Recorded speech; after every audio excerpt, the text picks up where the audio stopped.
Sisters and brothers of America,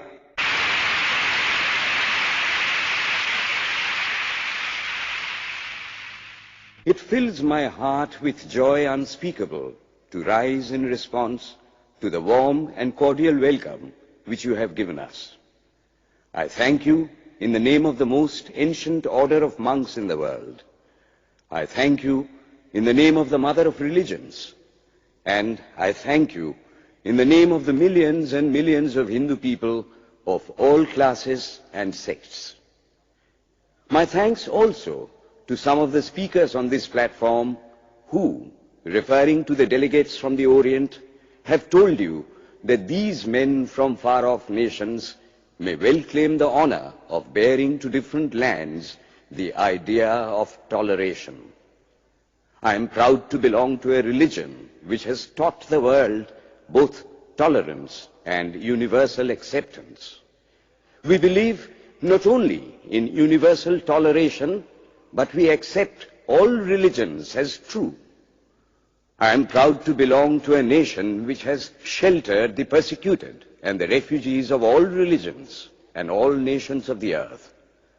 I am proud to tell you that we have gathered in our bosom the purest remnant of the Israelites who came to southern India and took refuge with us in the very year in which their holy temple was shattered to pieces by Roman tyranny. I am proud to belong to the religion which has sheltered and is still fostering the remnant of the grand Zoroastrian nation. I will quote to you, brethren, a few lines from a hymn which I remember to have repeated from my earliest boyhood, which is every day repeated by millions of human beings. As the different streams, having their sources in different places, all mingle their water in the sea, so, O Lord, the different paths which men take through different tendencies, various though they appear, crooked or straight, all lead to Thee. The present convention, which is one of the most august assemblies ever held, is in itself a vindication, a declaration to the world of the wonderful doctrine preached in the Gita.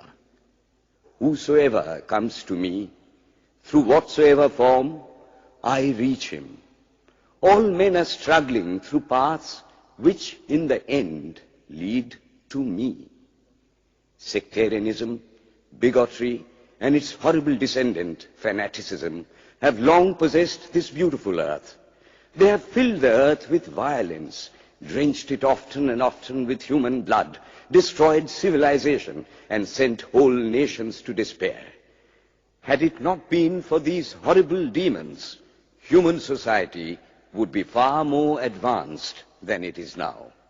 But their time is come, and I fervently hope that the bell that tolled this morning in honor of this convention may be the death knell of all fanaticism, of all persecutions with the sword or with the pen, and of all uncharitable feelings between persons wending their way to the same goal.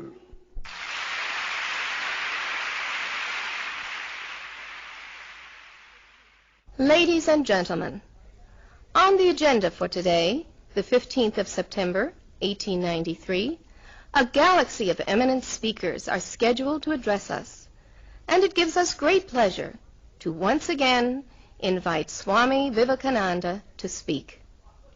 His subject for today, Why We Disagree. I will tell you a little story. You have heard the eloquent speaker who has just finished say, "Let us cease from abusing each other," and he was very sorry that there should be always so much variance.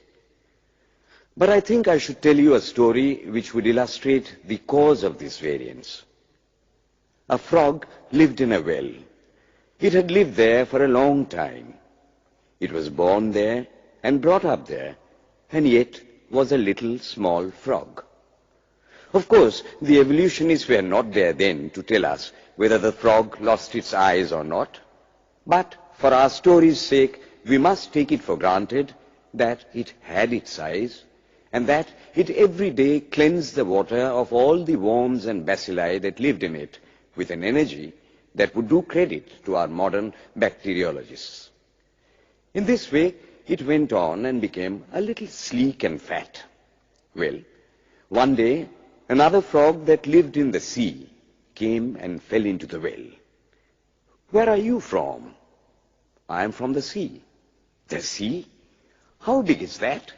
Is it as big as my well?" And he took a leap from one side of the well to the other. "My friend," said the frog of the sea, "how do you compare the sea with your little well?" Then the frog took another leap and asked, "Is your sea so big?" "What nonsense you speak, to compare the sea with your well." "Well then," said the frog of the well, "nothing can be bigger than my well. There can be nothing bigger than this. This fellow is a liar, so turn him out." That has been the difficulty all the while. I am a Hindu. I am sitting in my own little well and thinking that the whole world is my little well. The Christian sits in his little well and thinks the whole world is his well. The Mohammedan sits in his little well and thinks that is the whole world. I have to thank you of America for the great attempt you are making to break down the barriers of this little world of ours, and hope that in the future the Lord will help you to accomplish your purpose.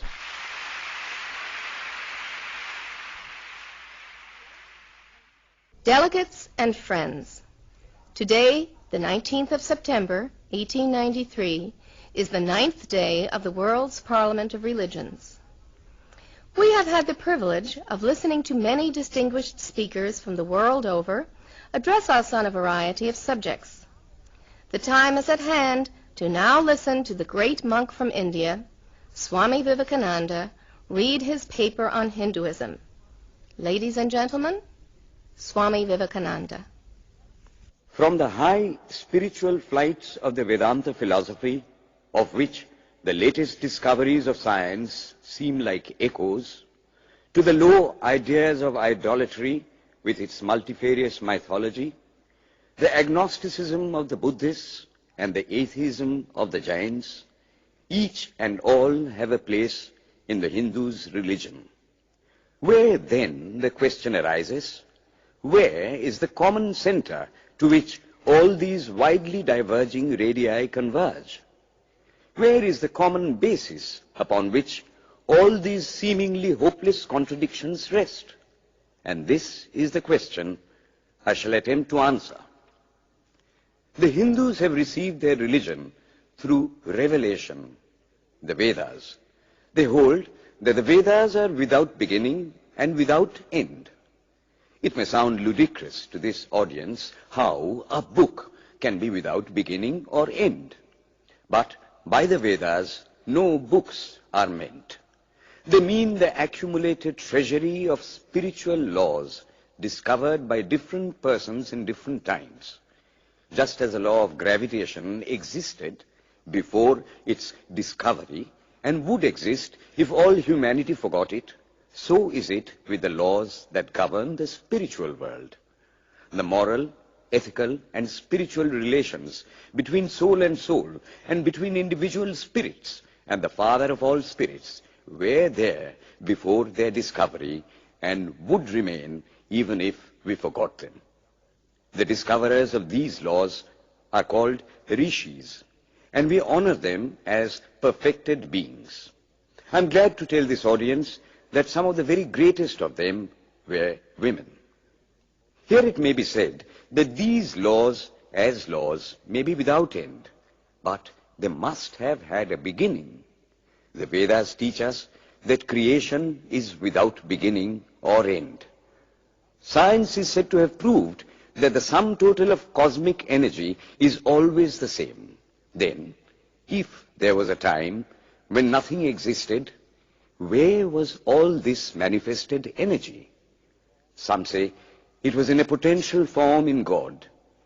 In that case, God is sometimes potential and sometimes kinetic, which would make him mutable. Everything mutable is a compound, and everything compound must undergo that change which is called destruction. So, God would die, which is absurd. Therefore, there never was a time when there was no creation. If I may be allowed to use a simile, creation and creator are two lines without beginning and without end, running parallel to each other. God is the ever-active providence by whose power systems after systems are being evolved out of chaos, made to run for a time and again destroyed. This is what the Brahmin boy repeats every day. The sun and the moon the Lord created like the suns and moons of previous cycles. And this agrees with modern science. Here I stand, and if I shut my eyes and try to conceive my existence, I, what is the idea before me? The idea of a body. Am I then nothing but a combination of material substances? The Vedas declare, no. I am a spirit living in a body. I am not the body. The body will die, but I shall not die. Here am I in this body. It will fall, but I shall go on living. I had also a past. The soul was not created, for creation means a combination, which means a certain future dissolution. If then the soul was created, it must die. Some are born happy, enjoy perfect health with beautiful body, mental vigor, and all wants supplied. Others are born miserable. Some are without hands or feet.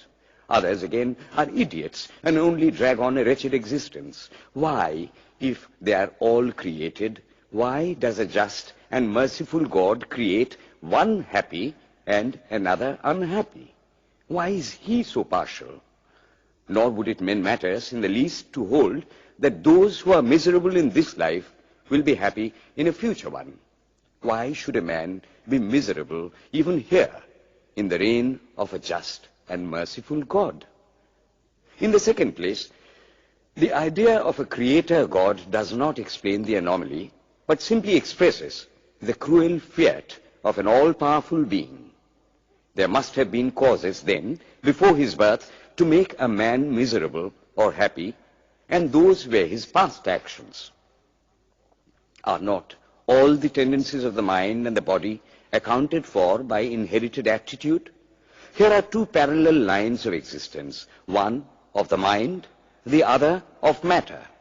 If matter and its transformations answer for all that we have, there is no necessity for supposing the existence of a soul. But it cannot be proved that thought has been evolved out of matter. And if a philosophical monism is inevitable, spiritual monism is certainly logical and no less desirable than a materialistic monism.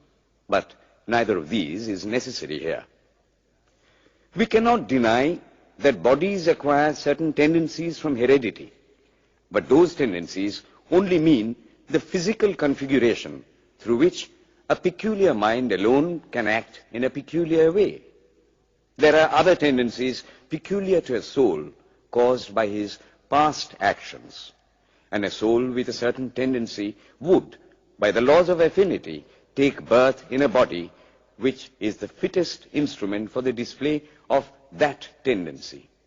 This is in accord with science, for science wants to explain everything by habit, and habit is got through repetitions. So, repetitions are necessary to explain the natural habits of a newborn soul, and since they were not obtained in this present life, they must have come down from past lives. There is another suggestion.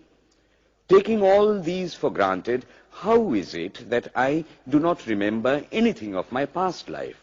This can be easily explained. I am now speaking in English. It is not my mother tongue. In fact, no words of my mother tongue are now present in my consciousness. But let me try to bring them up. And they rush in. That shows that consciousness is only the surface of the mental ocean, and within its depths are stored up all our experiences.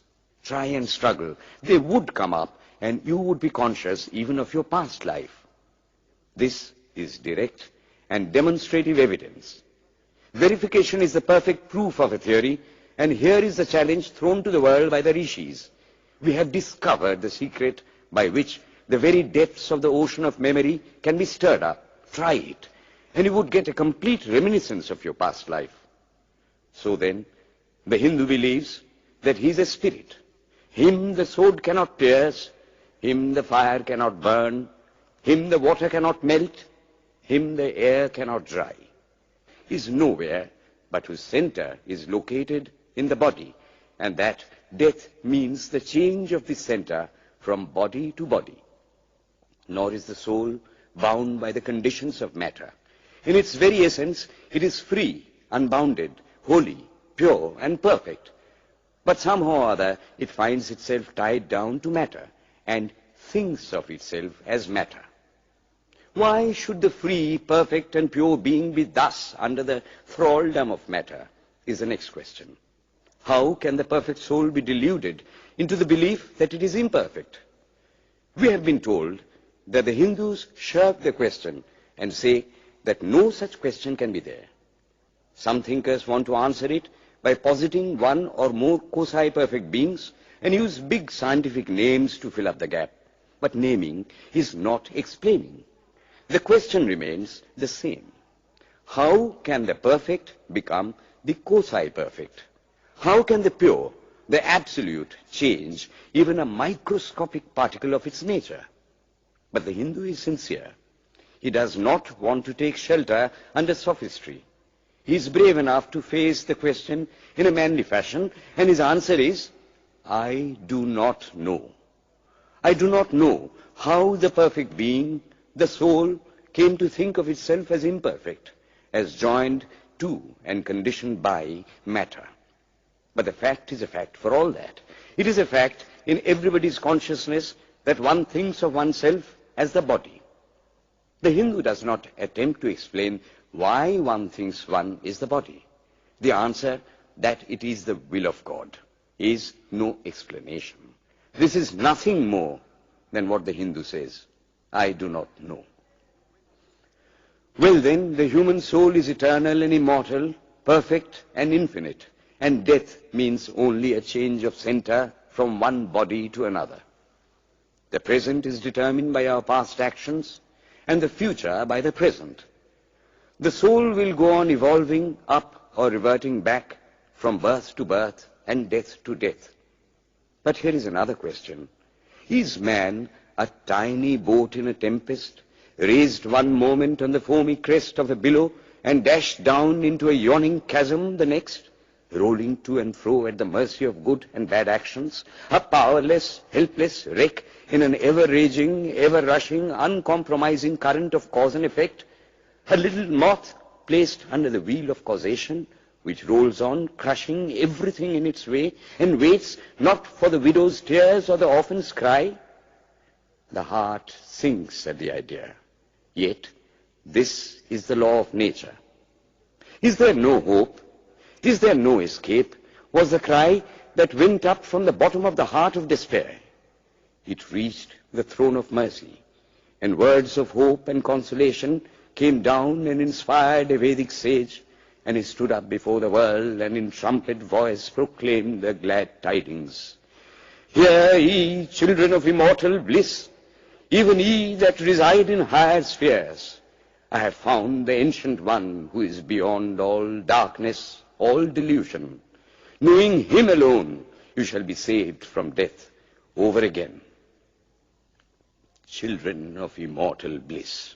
What a sweet, what a hopeful name. Allow me to call you, brethren, by that sweet name, heirs of immortal bliss.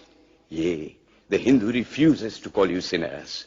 We are the children of God, the sharers of immortal bliss, holy and perfect beings. Ye divinities on earth, sinners, it is a sin to call a man so. It is standing libel on human nature. Come up, O lions, and shake off the delusion that you are sheep. You are souls immortal, spirits free, blessed and eternal. Ye are not matter, ye are not bodies. Matter is your servant, not you the servant of matter. Thus it is that the Vedas proclaim not a dreadful combination of unforgiving laws, not an endless prison of cause and effect, but that at the head of all these laws, in and through every particle of matter and force stands one, by whose command the wind blows, the fire burns, the clouds rain, and death stalks upon the earth. And what is his nature? He is everywhere, the pure and formless one, the Almighty and the All-Merciful. Thou art our Father, thou art our Mother, thou art our beloved friend, thou art the source of all strength. Give us strength. Thou art he that beareth the burdens of the universe. Help me bear the little burden of this life. Thus sang the rishis of the Vedas. And how to worship him? Through love. He is to be worshipped as the one beloved, dearer than everything in this and the next life. This is the doctrine of love declared in the Vedas, and let us see how it is fully developed and taught by Krishna, whom the Hindus believe to have been God incarnate on earth. He taught that a man ought to live in this world like a lotus leaf, which grows in water, but is never moistened by water. So a man ought to live in the world, his heart to God and his hands to work. It is good to love God for hope of reward in this or the next world, but it is better to love God for love's sake. And the prayer goes, Lord, I do not want wealth, nor children, nor learning. If it be thy will, I shall go from birth to birth. But grant me this, that I may love thee without the hope of reward. Love unselfishly for love's sake. One of the disciples of Krishna, the then Emperor of India, was driven from his kingdom by his enemies and had to take shelter with his queen in a forest in the Himalayas. And there, one day, the queen asked him how it was that he, the most virtuous of men, should suffer so much misery. Yudhishthira answered, Behold, my queen, the Himalayas. How grand and beautiful they are. I love them. They do not give me anything, but my nature is to love the grand, the beautiful. Therefore, I love them. Similarly, I love the Lord. He is the source of all beauty, of all sublimity. He is the only object to be loved. My nature is to love him, and therefore I love. I do not pray for anything. I do not ask for anything. Let him place me wherever he likes. I must love him for love's sake. I cannot trade in love. The Vedas teach that the soul is divine, only held in the bondage of matter. Perfection will be reached when this bond will burst, and the word they use for it is, therefore, mukti, freedom.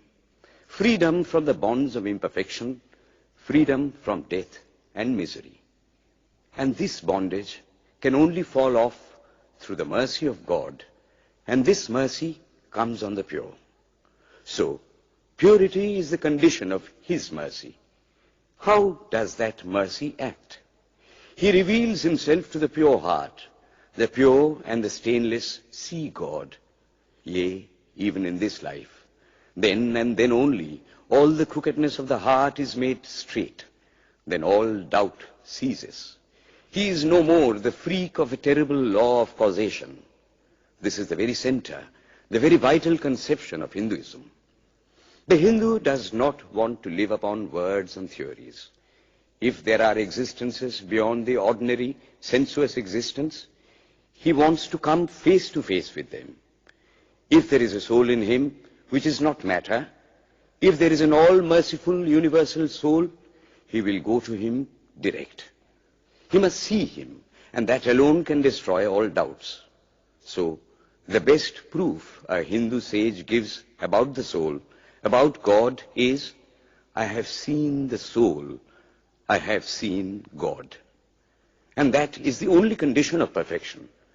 The Hindu religion does not consist in struggles and attempts to believe a certain doctrine or dogma, but in realizing, not in believing, but in being and becoming. Thus, the whole object of their system is by constant struggle to become perfect, to become divine, to reach God and see God. And this reaching God, seeing God, becoming perfect, even as the Father in heaven is perfect, constitutes the religion of the Hindus. And what becomes of a man when he attains perfection? He lives a life of bliss infinite. He enjoys infinite and perfect bliss, having obtained the only thing in which man ought to have pleasure, namely God, and enjoys the bliss with God. So far, all the Hindus are agreed. This is the common religion of all the sects of India. But then, perfection is absolute, and the absolute cannot be two or three. It cannot have any qualities. It cannot be an individual. And so, when a soul becomes perfect and absolute, it must become one with Brahma, and it would only realize the Lord as the perfection, the reality of its own nature and existence, the existence absolute, knowledge absolute, and bliss absolute. We have often and often read this called the losing of individuality and becoming a stock or a stone. He jests at scars that never felt a wound. I tell you, it is nothing of the kind. If it is happiness to enjoy the consciousness of this small body, it must be greater happiness to enjoy the consciousness of two bodies, the measure of happiness increasing with the consciousness of an increasing number of bodies, the aim, the ultimate of happiness being reached when it would become a universal consciousness. Therefore, to gain this infinite universal individuality, this miserable little prison individuality must go. Then alone can death cease when I am one with life. Then alone can misery cease when I am one with happiness itself. Then alone can all error cease when I am one with knowledge itself. And this is the necessary scientific conclusion. Science has proved to me that physical individuality is a delusion, that really my body is one little continuously changing body in an unbroken ocean of matter, and Advaita, or unity, is the necessary conclusion with my other counterpart, soul. Science is nothing but the finding of unity. As soon as science would reach perfect unity, it would stop from further progress, because it would reach the goal. Thus, chemistry could not progress farther when it would discover one element out of which all others could be made. Physics would stop when it would be able to fulfill its services in discovering one energy of which all the others are but manifestations. And the science of religion become perfect when it would discover Him who is the one life in a universe of death, Him who is the constant basis of an ever-changing world, one who is the only soul of which all souls are but delusive manifestations.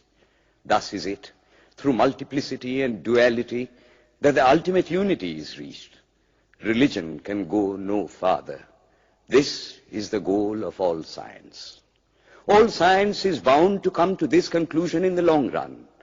Manifestation and not creation is the word of science today. And the Hindu is only glad that what he has been cherishing in his bosom for ages is going to be taught in more forcible language and with further light from the latest conclusions of science.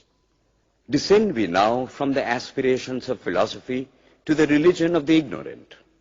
At the very outset, I may tell you that there is no polytheism in India. In every temple, if one stands by and listens, one will find the worshippers applying all the attributes of God, including omnipresence, to the images.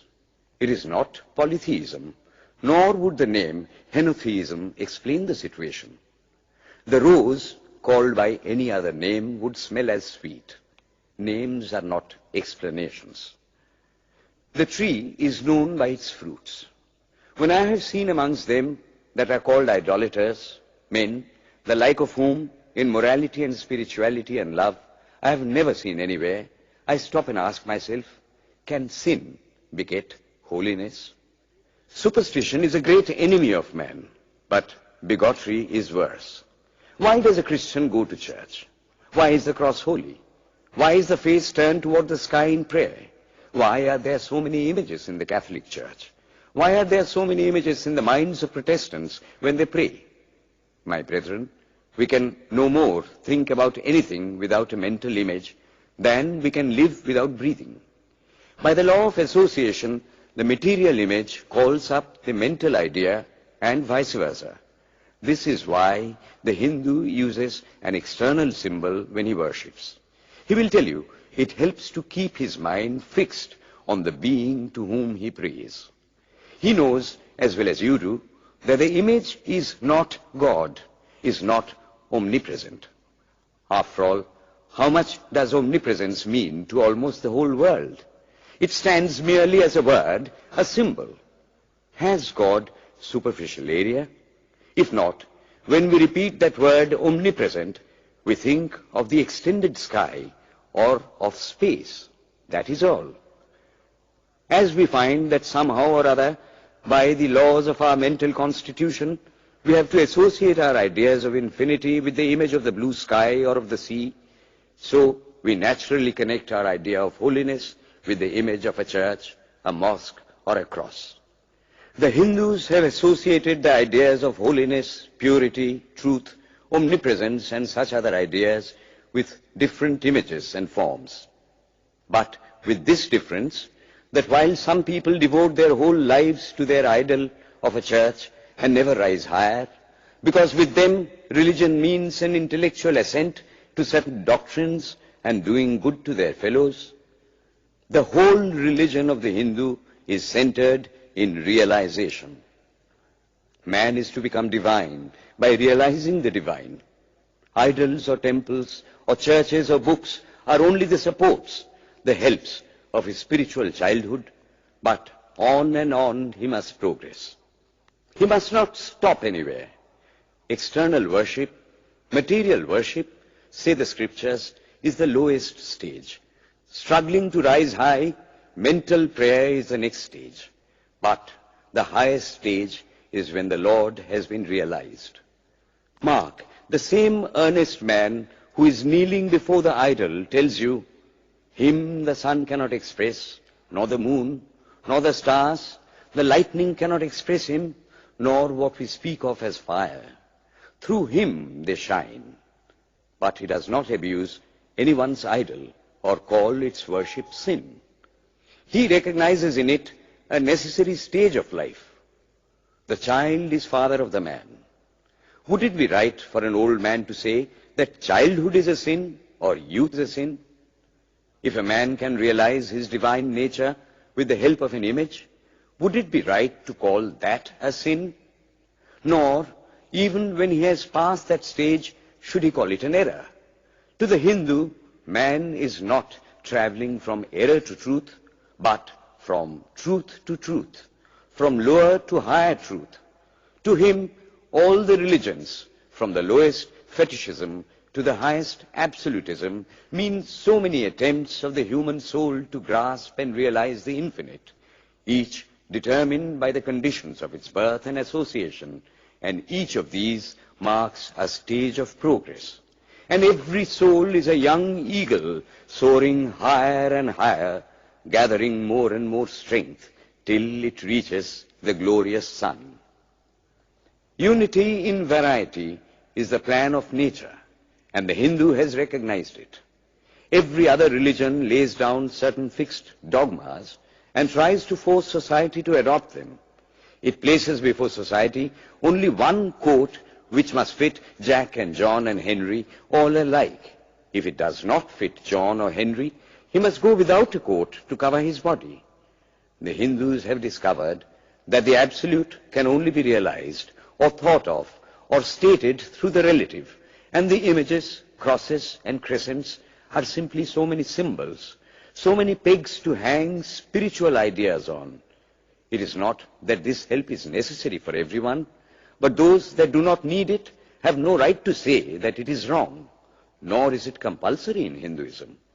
One thing I must tell you, idolatry in India does not mean anything horrible. It is not the mother of harlots. On the other hand, it is the attempt of undeveloped minds to grasp high spiritual truths.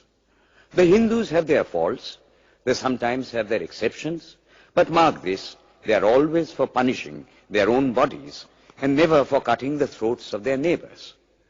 If the Hindu fanatic burns himself on the pyre, he never lights the fire of inquisition.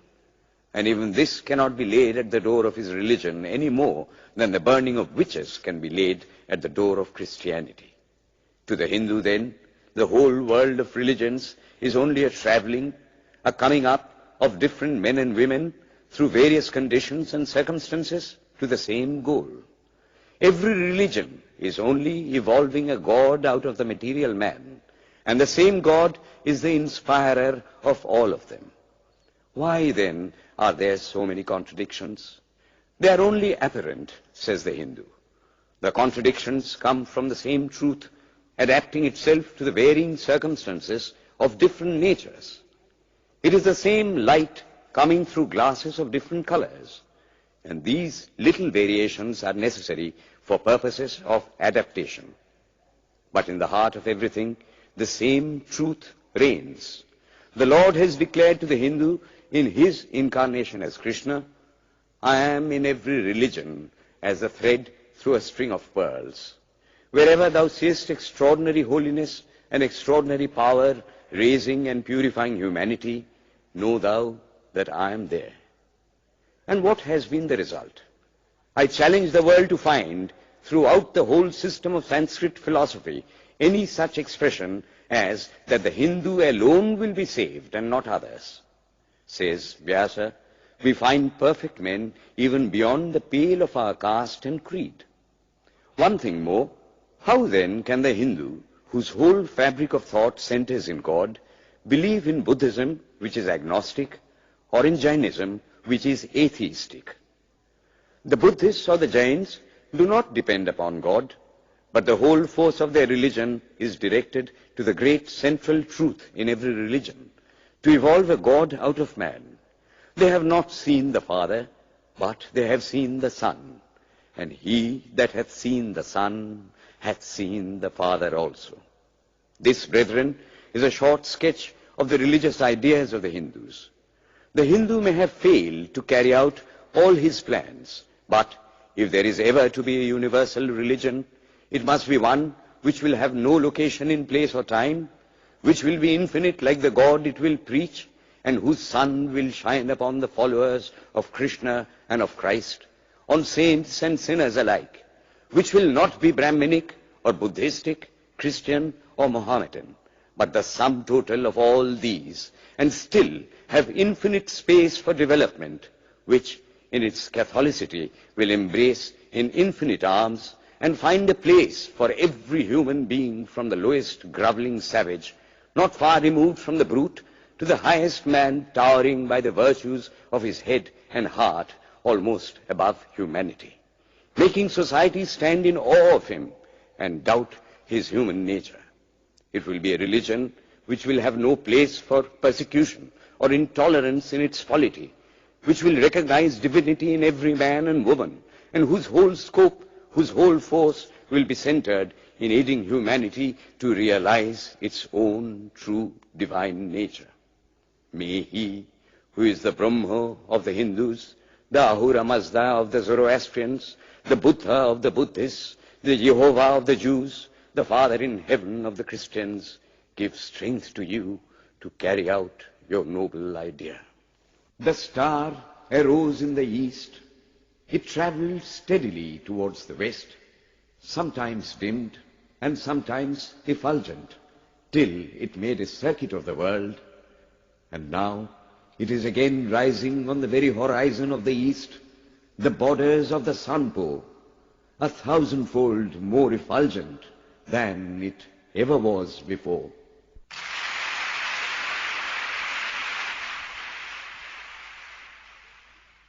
Today, the 26th of September, 1893, is the penultimate day of this Parliament of Religions at Chicago. We have listened to engrossing discourses on the religions and theologies of the participating countries in these past 2 weeks. In continuing this series, Swami Vivekananda will now speak on Buddhism, the fulfillment of Hinduism. The religion of the Hindus is divided into two parts, the ceremonial and the spiritual. The spiritual portion is specially studied by the monks. In that, there is no caste. A man from the highest caste and a man from the lowest may become a monk in India, and the two castes become equal. In religion, there is no caste. Caste is simply a social institution. When Buddha was teaching, Sanskrit was no more the spoken language in India. It was then only in the books of the learned. Some of Buddha's Brahmin disciples wanted to translate his teachings into Sanskrit, but he distinctly told them, "I am for the poor, for the people. Let me speak in the tongue of the people." And so, to this day, the great bulk of his teachings are in the vernacular of that day in India. Whatever may be the position of philosophy, whatever may be the position of metaphysics, so long as there is such a thing as death in the world, so long as there is such a thing as weakness in the human heart, so long as there is a cry going out of the heart of man in his very weakness, there shall be a faith in God. Let us then join the wonderful intellect of the Brahmin with the heart, the noble soul, the wonderful humanizing power of the great master.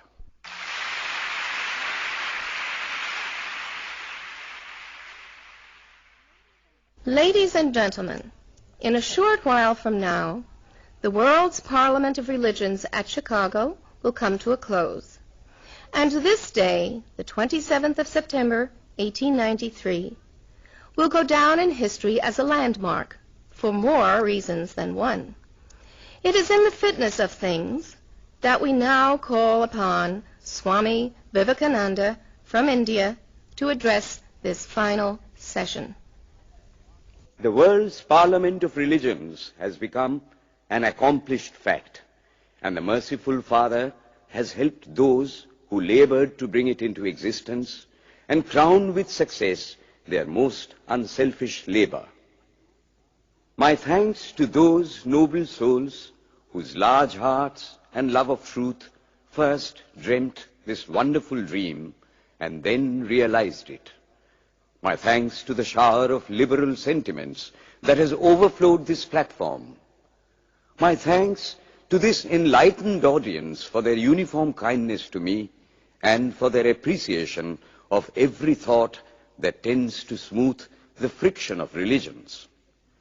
A few jarring notes were heard from time to time in this harmony. My special thanks to them, for they have, by their striking contrast, made the general harmony the sweeter. Much has been said of the common ground of religious unity. I am not going just now to venture my own theory, but if anyone here hopes that this unity will come by the triumph of any one of the religions and the destruction of the others, to him I say, brother, yours is an impossible hope. Do I wish that the Christian would become Hindu? God forbid. Do I wish that the Hindu or Buddhist would become Christian? God forbid. The seed is put in the ground, and earth and air and water are placed around it. Does the seed become the earth or the air or the water? No. It becomes a plant. It develops after the law of its own growth, assimilates the air, the earth, and the water, converts them into plant substance, and grows into a plant. Similar is the case with religion. The Christian is not to become a Hindu or a Buddhist, nor a Hindu or a Buddhist to become a Christian, but each must assimilate the spirit of the others and yet preserve his individuality and grow according to his own law of growth. If the Parliament of Religions has shown anything to the world, it is this.